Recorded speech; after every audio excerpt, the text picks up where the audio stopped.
So hey guys, I thought it'd be good to do a quick Propel bushing update. I've literally just spent about an hour fitting the white bearing. Rust makes it look a lot easier than I found it. And I thought it might be worth just doing a quick video to show you. So the first complication I had with this board was actually getting the bolt out. I don't know if they use thread locker. Apparently they don't, and it may have just been really tight, but I did have to really warm it up. So I had to use my heat gun and apply lots of heat, and eventually it gave in, which was good.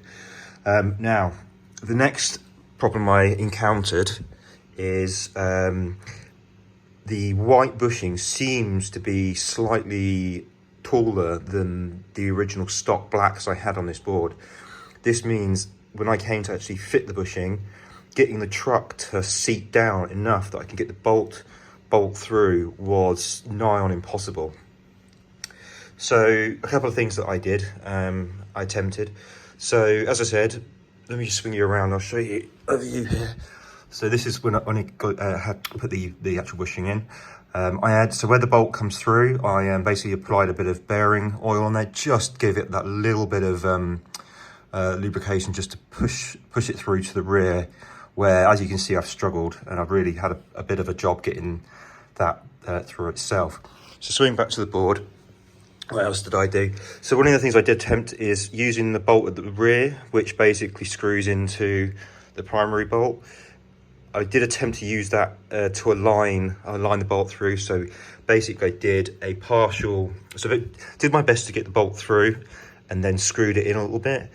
In hindsight, that was a bad idea because essentially you risk threading the bolt itself, because as you're trying to manhandle that bolt through, you're essentially damaging the bolt. And actually I had a bit of a scare when I came to sort of finish up this install. I thought that bolt had threaded, because it wouldn't go all the way into the primary bolt particularly easily.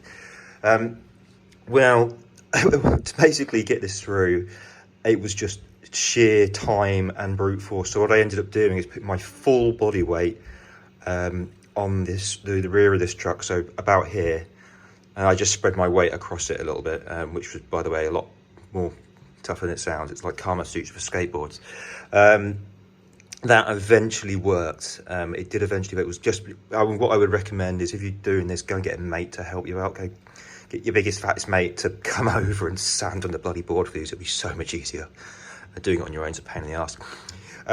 So that all went relatively smoothly. I didn't add thread locker to this. Hopefully I don't regret that down the line. It is pretty secure, and they have used like a little tensioner, which is good. So I don't really see it coming out, but I will keep an eye on it. The reason I haven't applied thread locker to this is I might switch over to the greys that Alistair had my spare one.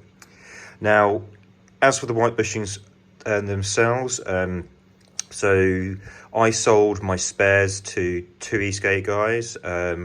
Alistair took my greys. I didn't get an email from him saying he had any problems doing the installation, so it's possible that this was just an isolated incident.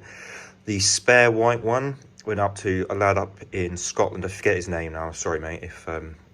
But he also hasn't emailed me to say he's had any struggles, and I think he said it was night and day or something like that. I hope I haven't got it mixed up, but so maybe my mileage varied a little bit there, or maybe possibly I just doing it wrong.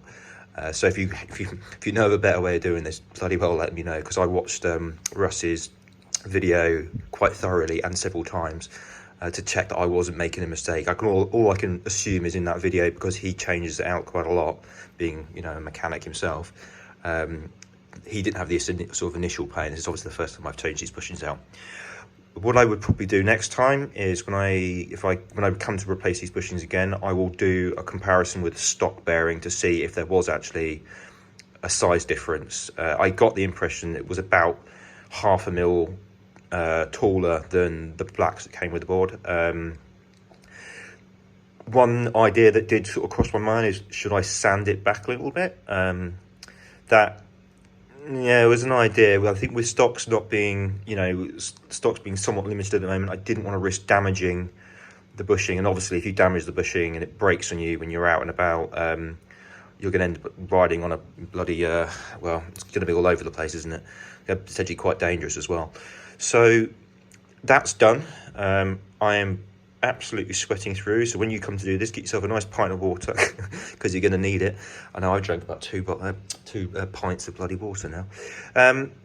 Cool. Well, if you guys, if you've spotted something I've potentially done wrong, do mention it down below. Hopefully everyone else has a bit of a smoother experience. Now it's just time to ride, but ironically it's taken me such a long time to get this working. I'm gonna have to go back to work. So even though it's absolutely incredible sunshine here in the UK. So with that in mind, guys, signing out, take it easy.